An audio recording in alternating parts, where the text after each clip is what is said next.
बिस्मिल्लाहिर्रहमानिर्रहीम। अस्सलाम वालेकुम स्टूडेंट। आज के टॉपिक 9.2 में हम डिस्कस करेंगे डॉपलर्स इफ़ेक्ट। बहुत ज़्यादा इम्पोर्टेंट एक लॉन्ग क्वेश्चन है। तकरीबन तमाम बुक्स में हर प्रोविंस और इस तरीके से नेशनल बुक फाउंडेशन जो हम फॉलो कर रहे हैं इस वक्त, SLO बेस्ड बड़ा इम्पोर्टेंट लॉन्ग क्वेश्चन है डॉपलर इफ़ेक्ट। इसको हम डिफ़ाइन करेंगे और हम लिखेंगे the apparent change in frequency. Basically ये फ्रीक्वेंसी में चेंज नोट होता है और उससे रिलेटेड हमारे पास ये टॉपिक है the apparent change in frequency of waves. अभी वेव्स डिफरेंट टाइप्स की हो सकती हैं। लाइट वेव्स हो सकती हैं, साउंड वेव्स हो सकती हैं, वाटर वेव्स हो सकती हैं। ये चेंज क्यों नोट किया जाएगा? Due to the relative due to the relative motion between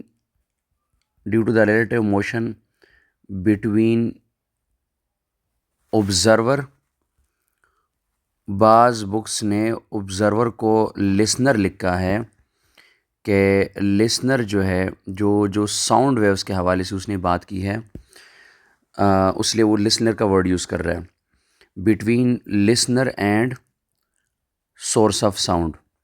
अब अगर सोर्स ऑफ साउंड और लिसनर के दरमियान कोई आपके पास रिलेटिव वेलोसिटी है, रिलेटिव स्पीड है, तो आपके पास जो apparent change in frequency note किया जाएगा, तो उसको हम डॉपलर इफ़ेक्ट के केस में, डॉपलर इफ़ेक्ट के फिनोमेना में डिस्कस करेंगे।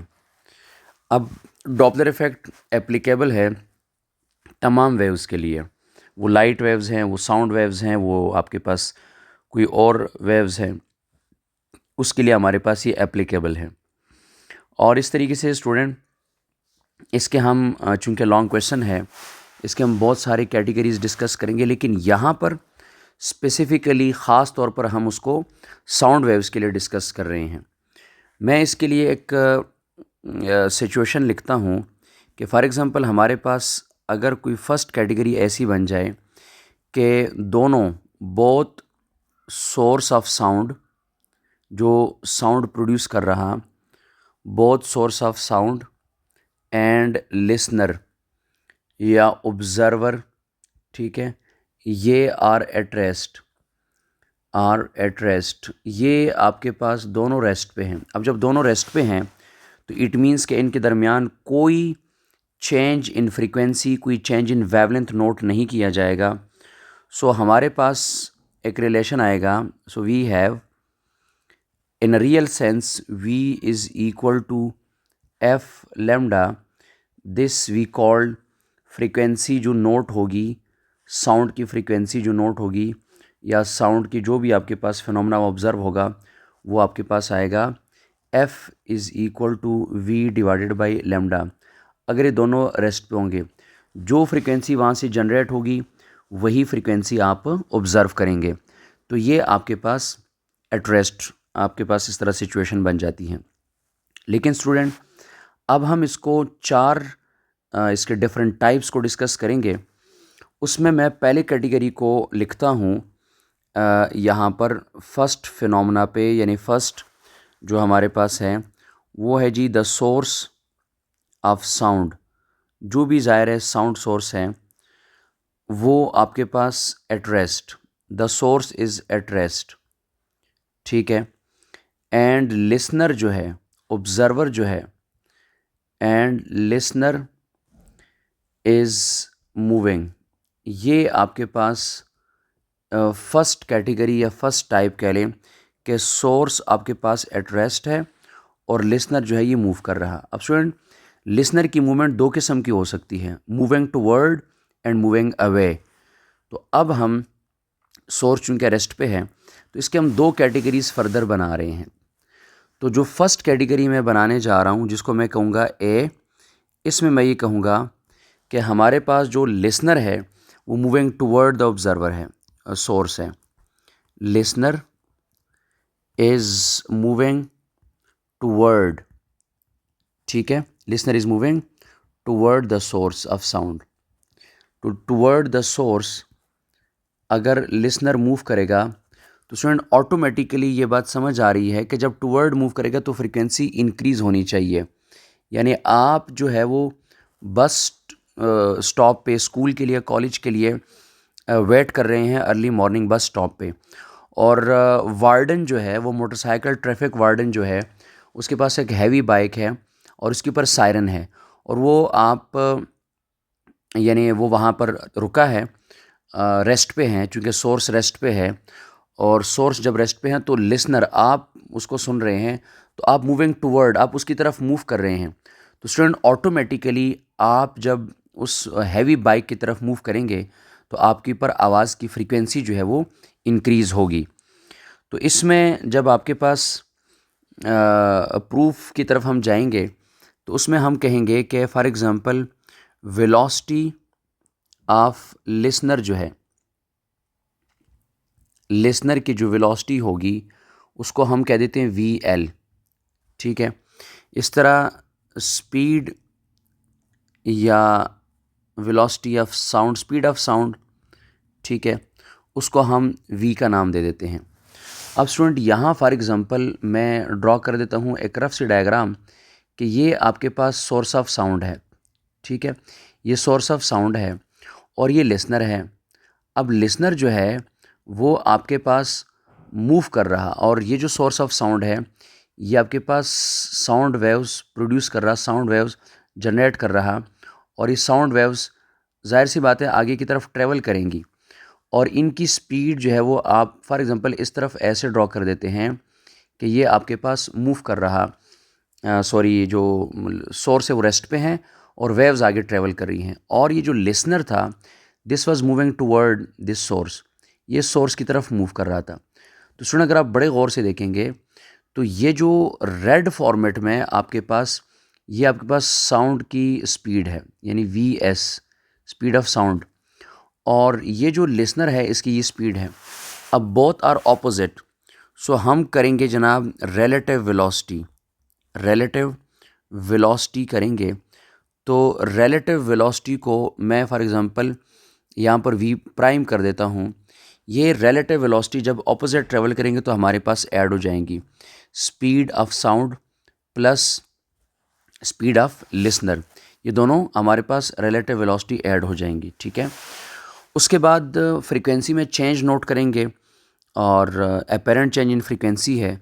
सो फॉर फ्रीक्वेंसी वी हैव, अब चूँकि अपेरेंट चेंज इन फ्रीक्वेंसी को नोट करना है तो फ्रीक्वेंसी के लिए हमारे पास आ जाता है F prime is equal to V prime divided by wavelength.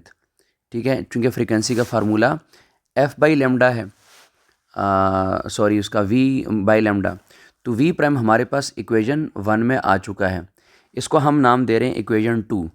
ठीक है, और for lambda we have, wavelength के लिए हमारे पास अपना एक रिलेशन है वी बाई एफ। ठीक है, इसको हम नाम दे रहे हैं इक्वेशन 3।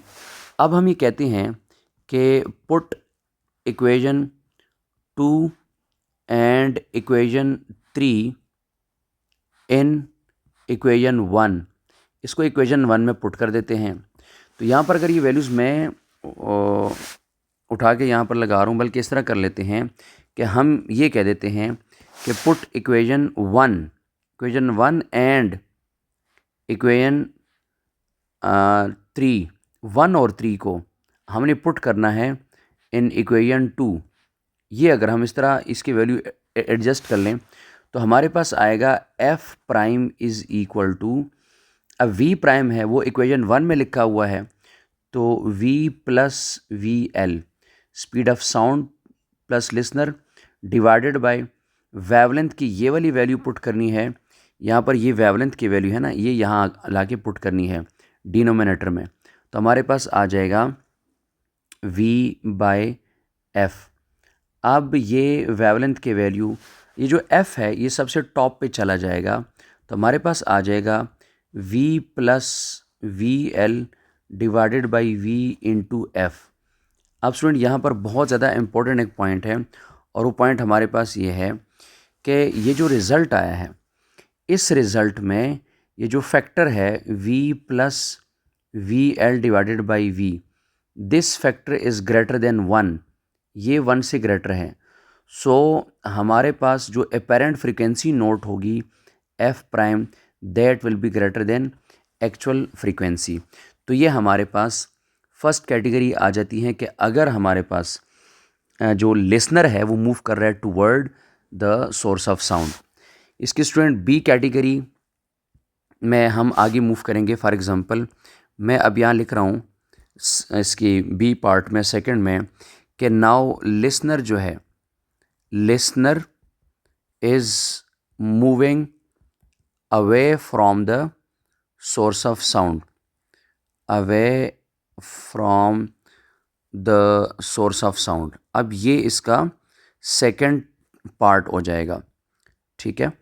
तो इसमें अब लिसनर जो है ये मूव कर रहा है away, listener is moving away from the source of sound. अब स्टूडेंट वही एग्जांपल कि आप बस स्टॉप पे खड़े हैं और आप को सायरन जो है वो motorcycle, heavy bike, traffic warden वहाँ मौजूद है और वो आपके पास साउंडिंग सोर्स है और आप उससे दूर जा रहे हैं, तो आपके ऊपर जो फ्रीक्वेंसी आ रही होगी, जो आप फ्रीक्वेंसी नोट कर रहे होंगे वो आपके पास डिक्रीजिंग नोट होगी, आप उसको ऑब्ज़र्व करेंगे डिक्रीजिंग। सो अब हमारे पास रिज़ल्ट जो है वो डिक्रीजिंग आना चाहिए। हम उसी तरह जाएंगे प्रूफ में कि for example speed of sound, हमारे पास स्पीड ऑफ साउंड वो हमारे पास v है, ठीक है। स्पीड ऑफ लिसनर या जो ऑब्ज़र्वर है वो चूँकि मूव कर रहा तो उसको हम vl कर देते हैं।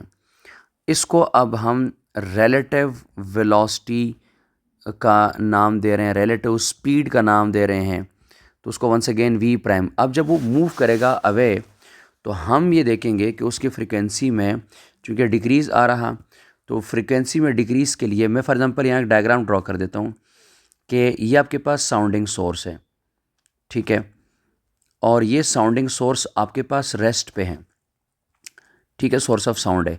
ये ऐसे साउंड वेव्स जनरेट कर रहा, ठीक है स्टूडेंट, ये साउंड वेव्स जनरेट कर रहा और इन साउंड वेव्स की स्पीड आपके पास v हमने लिखी है, ठीक है, और ये आपके पास v उसकी स्पीड है, स्पीड ऑफ साउंड की। लेकिन ये जो लिसनर है, ये जो लिसनर है, जो ऑब्ज़र्वर है, now this observer is moving away from the source of sound, अभी इससे अवे मूव कर रहा। तो स्टूडेंट ये वाली स्पीड जो यहाँ साउंड वेव्स आ रही है और लिसनर की स्पीड अब ये पैरेलल हो जाती हैं, तो पैरेलल में रिलेटिव वेलोसिटी सब्ट्रैक्ट होती है। So relative velocity v prime अगर हम लिखेंगे तो हम उसको लिखेंगे कि v prime is equal to v minus V L, ठीक है। इसको अब हम नाम देंगे इक्वेशन 1। वंस अगेन चूँकि चेंज इन फ्रीक्वेंसी को नोट करना है तो चेंज इन फ्रीक्वेंसी या फिर हम इसको अपेरेंट फ्रीक्वेंसी का नाम दे देते हैं, तो change in frequency f prime is equal to v by lambda, इसको इक्वेशन 2 हमने कहा था लास्ट टाइम भी। और इस तरीके से स्टूडेंट हमारे पास जो वेवलेंथ है, वेवलेंथ के लिए हम लिखते हैं v बाई एफ, ठीक है, इसको हम इक्वेशन 3 का नाम दे देते हैं। अब उसी तरीके से कि हम ये कहेंगे कि पुट इक्वेशन 1 एंड इक्वेशन 3, ये 1 और 3 जो है इसको हमने पुट करना है इन इक्वेशन 2 में, फ्रीक्वेंसी में जो चेंज नोट होगा, यानी इस इक्वेशन को और इस इक्वेशन को हमने पुट करना है इस 2 वाले इक्वेशन में, ठीक है, v प्राइम और लेमडा। तो ये v प्राइम और लेमडा की वैल्यू हमने यहाँ पर पुट करनी है, ठीक है। तो हमारे पास आएगा frequency prime is equal to v prime में हमारे पास क्या आता है v minus V L divided by v by F. अब इस तरीके से स्टूडेंट हमारे पास जो नीचे वाला सबसे डिनोमिनेटर में f है वो फ्रीक्वेंसी जो है वो ऊपर लिखा जाएगा, तो आपके पास आ जाएगा f, ठीक है। अब इस कैटेगरी में अगर आप देखेंगे स्टूडेंट, ये जो फैक्टर आपके पास ब्रैकेट में आ गया v minus V L divided by v, this is less than 1, ये लेस देन 1 आया, सो जो अपेरेंट फ्रीक्वेंसी अब नोट होगी that will be decreasing frequency as compare to real और एक्चुअल फ्रीक्वेंसी। ये स्टूडेंट आपके पास दो केसेस हो गए हैं जिसमें सोर्स रेस्ट पे था, listener was moving toward and listener was moving away. अब स्टूडेंट हम नेक्स्ट कैटेगरी में डिस्कस करेंगे कि सोर्स इज मूविंग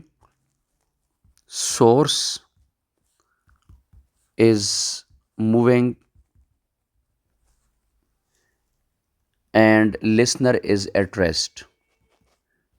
अब इस कैटेगरी में लिसनर जो है वो आपके पास रेस्ट पे है, ठीक हो गया।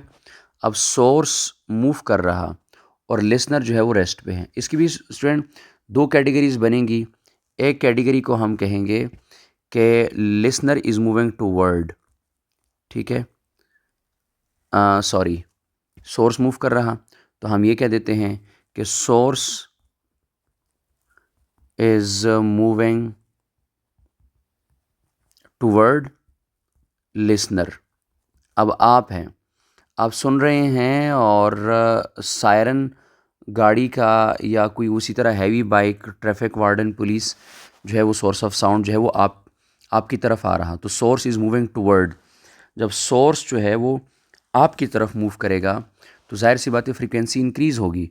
और दूसरी कैटेगरी हम इसकी क्या बनाएंगे, वो हम ये बनाएंगे कि सोर्स इज़ मूविंग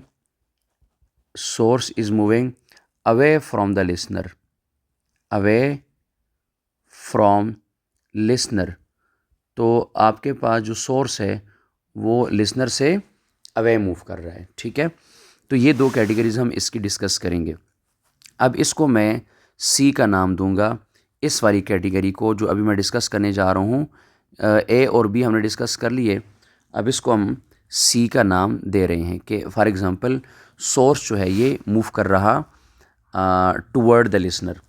अब सुनिए, जब source toward the listener move करेगा तो ऑटोमेटिकली आपके पास फ्रीक्वेंसी जो है वो इंक्रीज़ होगी।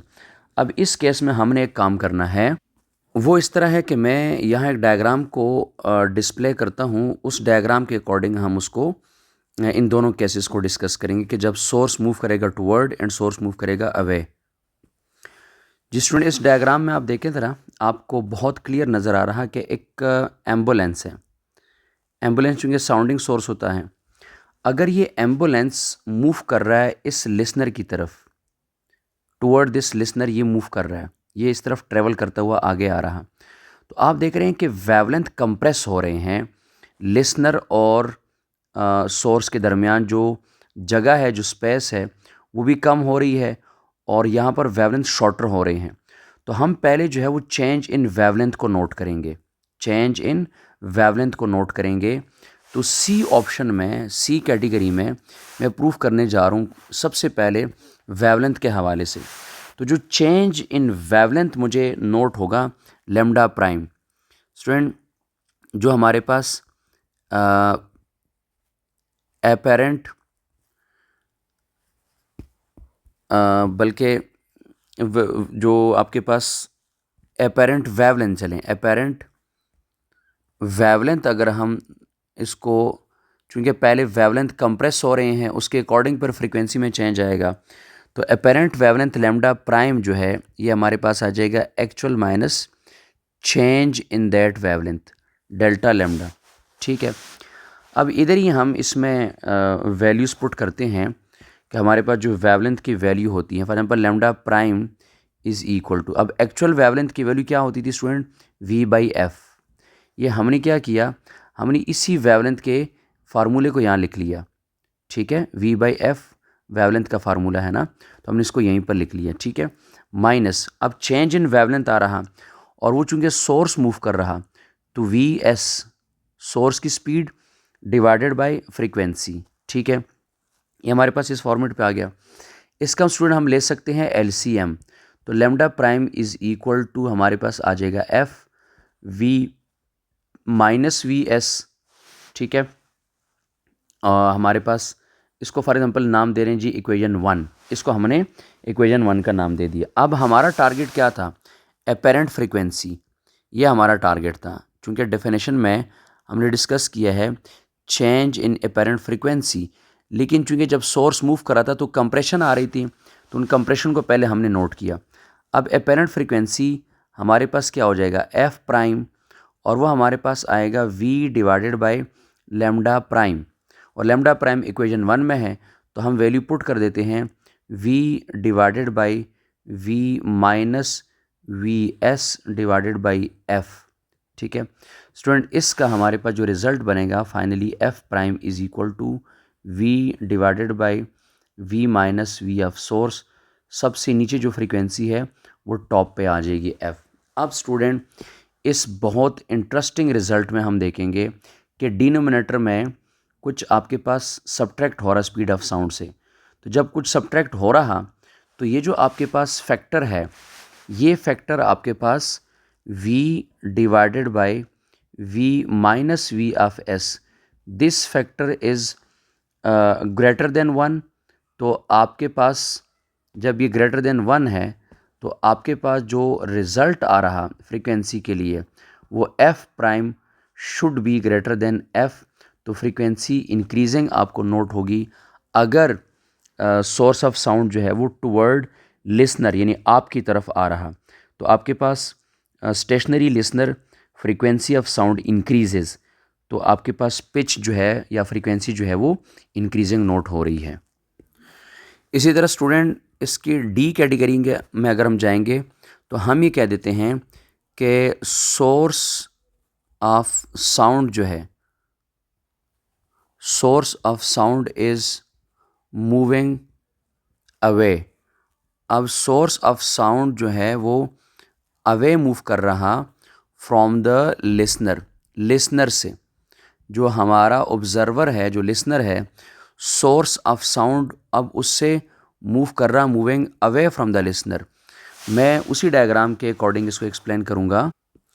इसमें स्टूडेंट देखें, अब यही एम्बुलेंस जब ये लिसनर से अवे मूव कर रहा, लिसनर से दूर जा रहा, तो ये जो वेवलेंथ है ये एक्सटेंडेड हो गए हैं।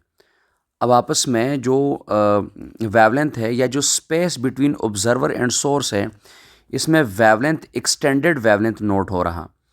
तो आपके पास वेवलेंथ में इंक्रीज़ आ रहा, तो अब इस तरह जो फ्रीक्वेंसी में चेंज आएगा वो डिक्रीजिंग चेंज आएगा।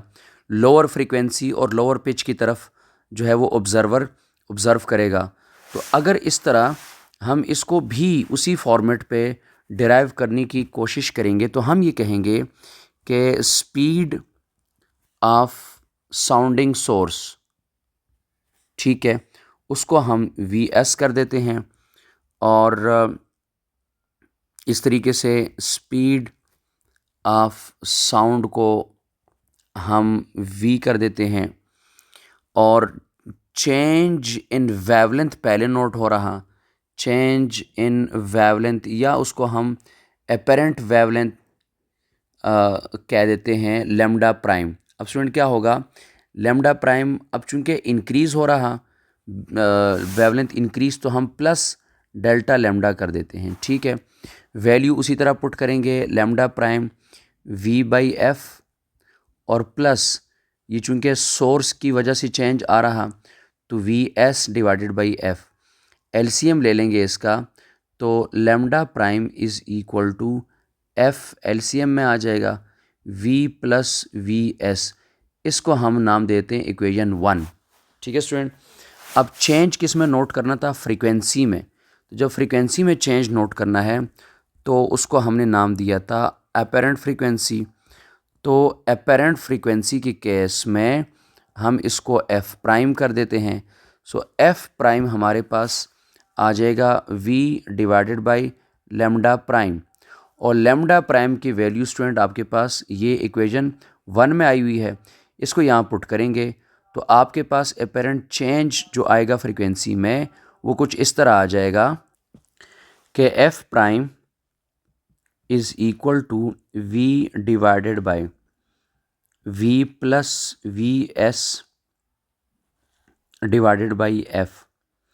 अब ये जो डिवाइडेड बाई एफ है ये सबसे टॉप पे आ जाएगा, so V S into F, ये आपके पास अब आ जाएगा फाइनल रिज़ल्ट। अब इसमें स्टूडेंट आप देख रहे हैं कि ये जो आपके पास रिज़ल्ट आया है, यानी एफ प्राइम, उसको मैं यहाँ दोबारा लिख लेता हूँ, v plus v s speed of source into f. ये जो फैक्टर है, this factor is less than 1, क्योंकि इसका डिनोमिनेटर ग्रेटर है। ऊपर v है और नीचे v प्लस समथिंग ऐड हो रहा। जब समथिंग एडिंग है तो आपके पास v और v plus v of s, तो ये रिज़ल्ट आपके पास लेस देन 1 है, तो f prime will be less then f। तो अपेरेंट फ्रीक्वेंसी आपके पास डिक्रीजिंग होगी अगर आपके पास सोर्स ऑफ साउंड जो है वो लिसनर से अवे मूव कर रहा, जैसे डायग्राम में आपने देख लिया। तो स्टूडेंट ये 4 केसेस हैं और इसमें बहुत ज़्यादा इम्पोर्टेंट केसेस हैं ये। स्टूडेंट एक इसमें मैं आपको स्पेशल केसेस करवाता हूँ 2, ठीक है। 2 स्पेशल केसेस मैं इसमें आपके लिए डिस्कस कर देता हूँ।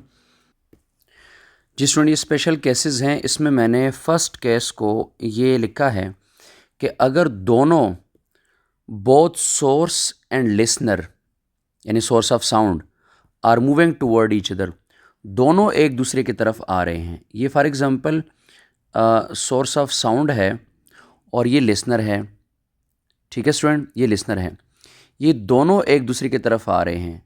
These two both are moving toward each other, तो फ्रिक्वेंसी ज़ाहिर इंक्रीजिंग होगी। तो मैं इसमें एक फार्मूला यहाँ लिखूँगा, f prime is equal to something increasing factor into original frequency. इसमें स्टूडेंट चूँकि लिसनर ऊपर आ रहा था ना, तो लिसनर और सोर्स के लिए उसकी स्पीड हम डिनोमिनेटर में लगाते थे। अब चूँकि फ्रीक्वेंसी इंक्रीजिंग है, आपको नज़र आ रहा है कि जब ये दोनों एक दूसरे की तरफ आ रहे हैं तो आवाज़ बढ़ेगी, पिच और फ्रीक्वेंसी इंक्रीजिंग है। तो इंक्रीज़ करने के लिए मुझे इस फैक्टर में प्लस माइनस एडजस्ट करने हैं, ठीक है। इसकी तो डेरिवेशन है, लेकिन चूँकि आपकी बुक में नहीं है, स्पेशल केसेस हैं। जब आपको इंक्रीज़ रिज़ल्ट चाहिए तो नोमिनेटर को आपने इंक्रीज़ करना है और डिनोमिनेटर को डिक्रीज़ करना है। ये जो फैक्टर है, ये फैक्टर आपके पास, अब आपके पास ये फैक्टर जो है वो ग्रेटर देन 1 है, ठीक है, ग्रेटर देन 1। तो ये ग्रेटर देन 1 फैक्टर जो है ये फ्रीक्वेंसी को इंक्रीज़ कर देगा, ठीक है। एक केस।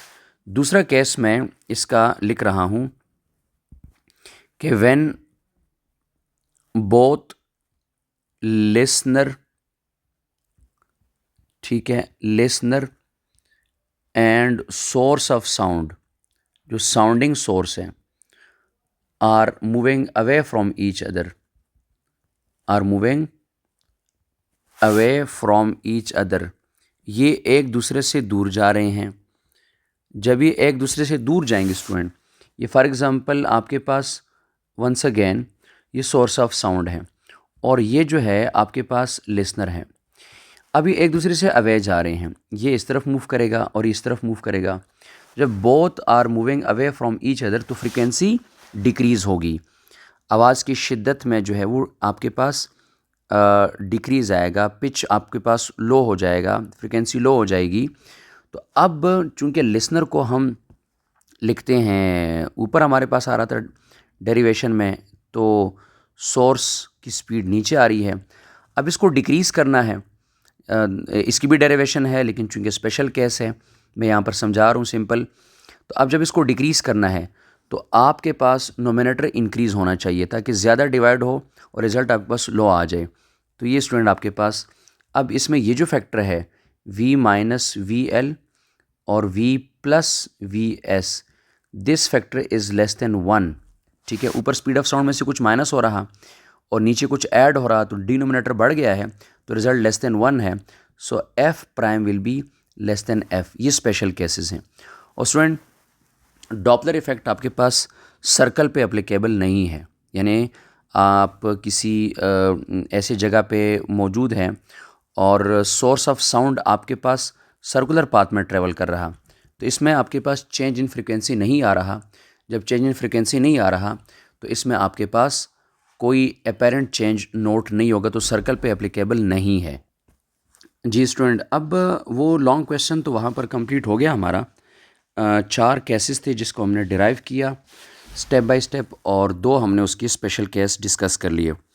अब हमारे पास एक शॉर्ट क्वेश्चन आएगा SLO based, applications of Doppler's effect.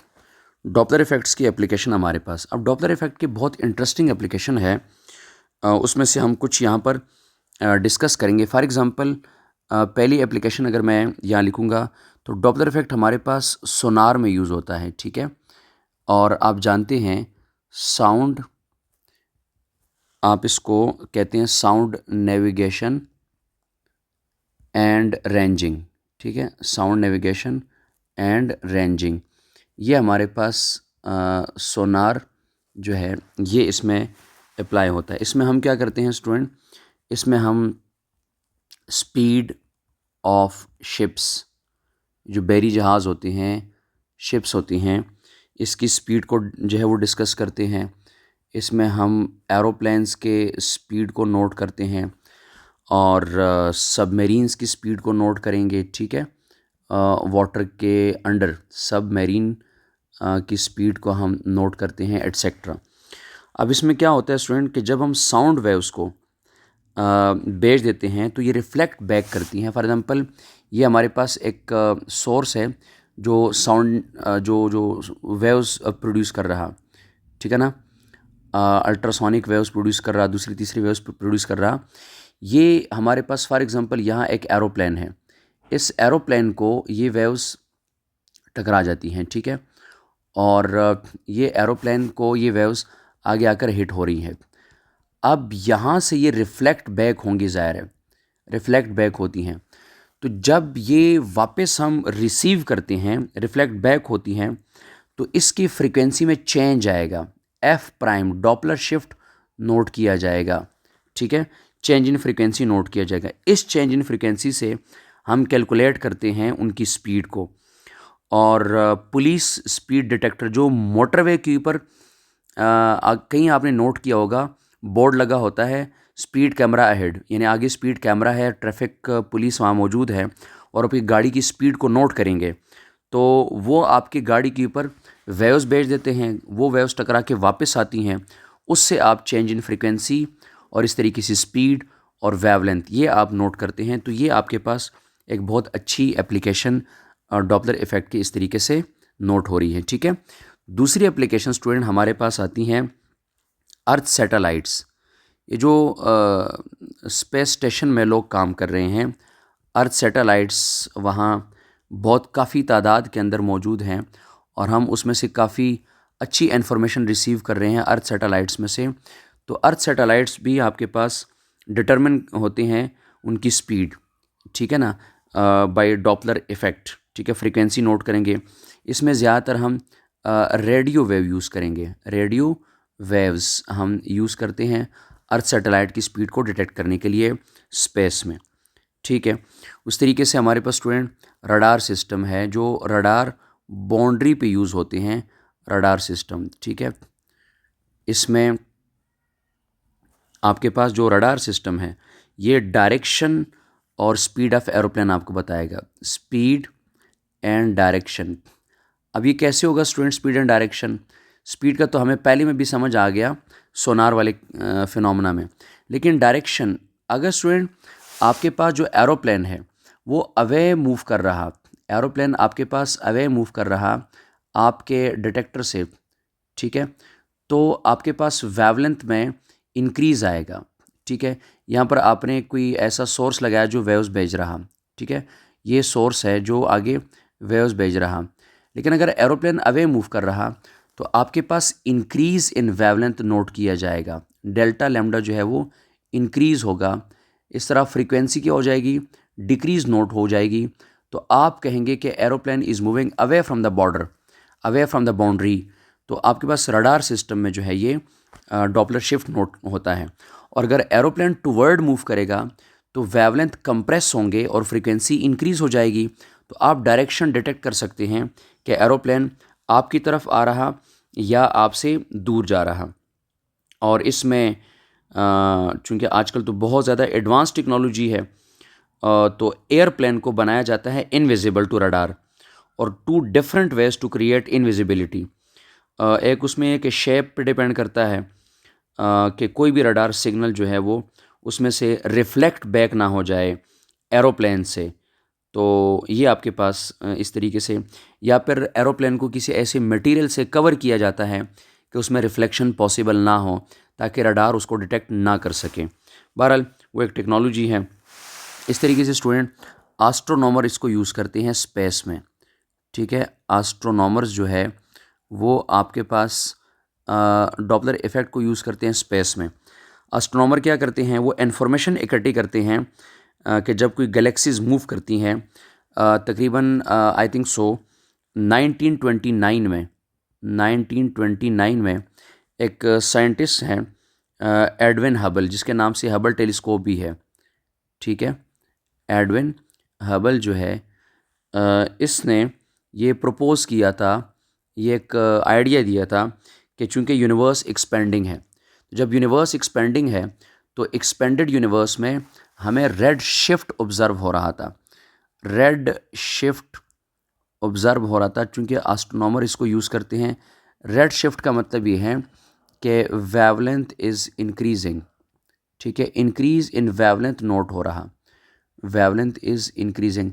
तो किसी भी गैलेक्सी से, सोलर सिस्टम से, अगले प्लैनेट से वेवलेंथ इंक्रीज़ हो रहा था। तो चूँकि वेवलेंथ इंक्रीज़ तो फ्रीक्वेंसी डिक्रीजिंग फिनोमेना आ जाता था। तो ये डॉपलर शिफ्ट था, तो इसको रेड शिफ्टेड कहा जाता था कि हमारे यूनिवर्स में एक्सपेंशन है। तो ये भी हमारे पास आ जाता था डॉपलर के एप्लीकेशन में। ठीक है, और इस तरीके से डॉपलर इफ़ेक्ट को हम यूज़ करते हैं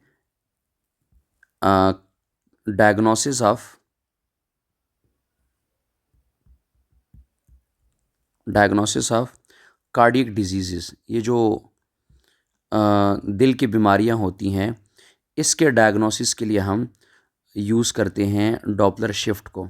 ठीक है, डायग्नोसिस ऑफ कार्डियक डिजीज़, इसमें क्या करते हैं, डॉपलर अल्ट्रासाउंड करते हैं या डॉपलर इकोकार्डियोग्राफी कहते हैं। ये एक ऐसा टेस्ट है कि जिसमें हम बहुत हाई फ्रीक्वेंसी साउंड वेव्स को हम हार्ट के ऊपर भेज देते हैं, ब्लड वेसल के ऊपर भेज देते हैं, वहाँ से उरी बाउंस हो जाती हैं। जो रिटर्निंग साउंड वेव्स होती हैं उसको पिक किया जाता है पिक्चर के फॉर्मेट में, और फिर उससे जो डॉक्टर होते हैं वो ये डिस्कस करते हैं कि लीकेज तो नहीं है, कहीं हार्ट वॉल्स जो है वो बंद तो नहीं है, या इस तरह कोई और कार्डियक इश्यूज़ तो नहीं है। तो स्टूडेंट ये हमारे पास एक शॉर्ट क्वेश्चन है जो एप्लीकेशंस ऑफ डॉपलर इफ़ेक्ट है, लेकिन उससे पिछले जो 6 केसेस हमने डिस्कस किए वो कंप्लीट लॉन्ग क्वेश्चन है। इसको इंशाल्लाह चैप्टर को आगे डिस्कस करेंगे नेक्स्ट लेक्चर में। अल्लाह हाफिज़।